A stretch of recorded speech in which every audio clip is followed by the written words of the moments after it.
আসানসোল পৌর নিগমের ৭৮ নম্বর ওয়ার্ডে ইসকোর তরফে আধুনিকীকরণের কাজে ক্ষতিগ্রস্ত হওয়া দুই মন্দির পুনরায় নির্মাণের দাবিতে সোচ্চার হল স্থানীয় বাসিন্দারা।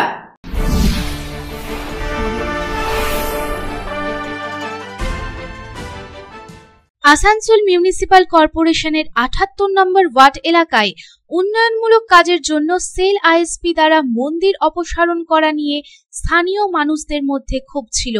স্থানীয়দের দাবি সেখানে একটি শিব মন্দির ও গণেশ মন্দিরের প্রয়োজন ছিল। সেল আইএসপির এই কাজে তারা কোনো বাধা সৃষ্টি করেননি। আগে সেল আইএসপি মন্দিরের পরিবর্তে অন্য জায়গায় মন্দির নির্মাণের আশ্বাস দিয়েছিলেন, কিন্তু এখন তার প্রতিশ্রুতি থেকে ফিরে যাচ্ছেন। এ নিয়ে স্থানীয় মানুষের মধ্যে ক্ষোভ দেখা দিয়েছে। আইএসপির কর্তৃপক্ষ আধুনিকীকরণ কাজের জন্য মন্দিরটি সরিয়ে দিয়েছিল, অন্য জায়গায় মন্দির নির্মাণ করবে বলে প্রতিশ্রুতিও দিয়েছিল। তৃণমূল নেতা অশোক রুদ্র জানান, এই পুরো জায়গাটি সেল আইএসপির, কিন্তু যদি দেখা যায় এই জায়গা থেকে কিছু দূরে সেলের অফিস করা হয়েছে। তিনি এও অভিযোগ করেন, আইএসপির কোয়ার্টারে অবৈধ দখল হয়, যেখানে লাখ লাখ টাকার অবৈধ লেনদেন হয়, যার সাথে আইএসপির কিছু কর্মকর্তাও জড়িত, কিন্তু ম্যানেজমেন্টের এই সবের প্রতি কোনো নজর দিচ্ছে না। তারা মন্দিরটি সরিয়ে নিতে তৎপর প্রতিশ্রুতি দিয়েছে, তারা মন্দিরটি সরিয়ে অন্য জায়গায় নির্মাণ করছেন না। তিনি এও জানান, এটা খুবই দুঃখের বিষয় যে কেন্দ্রীয় সরকার মন্দির নির্মাণের উদ্দেশ্য নিয়ে ক্ষমতায় এসেছে এবং মন্দিরটি সেলের অধীনে একটি সংস্থা অপসারণ করছে। একইভাবে কেন্দ্রীয় সরকারের প্রতিশ্রুতি অনুযায়ী অশোক রুদ্র বলেন, স্থানীয় জনগণের বিরোধিতায় আজ কাজ বন্ধ করে দেওয়া হয়েছে। অ্যাকচুয়ালি দুটো মন্দির ছিল, একটা পুরনো ভগ্নদশায় শিবের মন্দির, একটা এখানে গণেশ পুজো হতো। তো ইসকো বললো ওদের কোনো একটা শোরুম হবে, তখন আমরাই দাঁড়িয়ে থেকে আমি স্থানীয় পৌরপিতা হিসেবে এই জায়গাটাকে ঘিরে দিয়েছিলাম এবং তখন ইসকো এখানকার স্থানীয় বাসিন্দাদের কথা দিয়েছিল যে তোমরা এখানে যে পুজো করো, আমরা যখন করব এই জায়গার মধ্যে একটা জায়গা আমরা মন্দির বানিয়ে দেবো। তো সেই কমিটমেন্টটাকে ইসকো রাখেনি।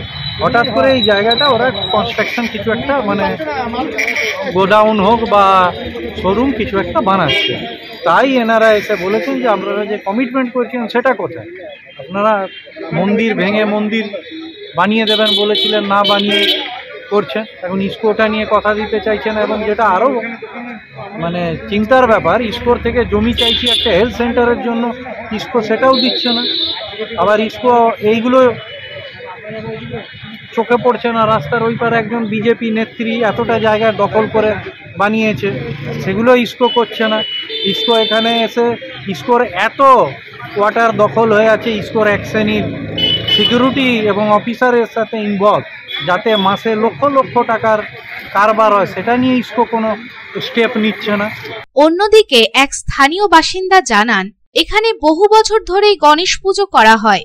ইসকো থেকে বলা হয়েছে গণেশ পুজোর জন্য মন্দির করে দেওয়া হবে, তবে আজ পুরো জায়গাটি ঘিরে দেওয়া হয়েছে। ইসকো কর্তৃপক্ষ দাবি করেছে এটা তারই জায়গা। স্থানীয় বাসিন্দাদের দাবি তাদের মন্দির চাই। এখন সেলের পক্ষ থেকে সময় দেওয়া হয়েছে। মন্দির চাওয়ার দাবিতে সোচ্চার হয়েছে স্থানীয় বাসিন্দারা।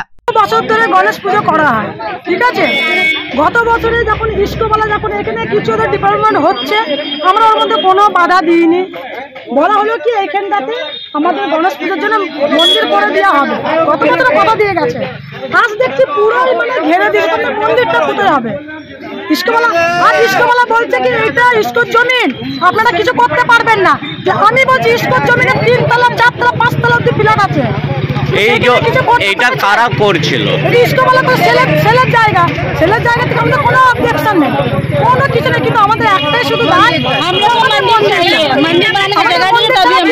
আপনারা যা কিছু করুন, 10 তলা 5 তলা বিল্ডিং করুন, আমরা কিছু আসলে আমাদের কেন, কিন্তু মন্দির আমাদের চাই, যাতে মন্দিরের জন্য যদি আমাদের ঝুট ঝামেলা আসবে যা করতে হয় আমরা সব করব, কিন্তু মন্দির চাই। আসানসোল থেকে সন্তোষ মণ্ডলের রিपोर्ट, पब्लिक टाइम्स। आपके घर को दीजिए सबसे मजबूत फाउंडेशन, दीजिए मजबूती का डोज। JBG हेक्सा TMT, मजबूती का डोज पक्का है।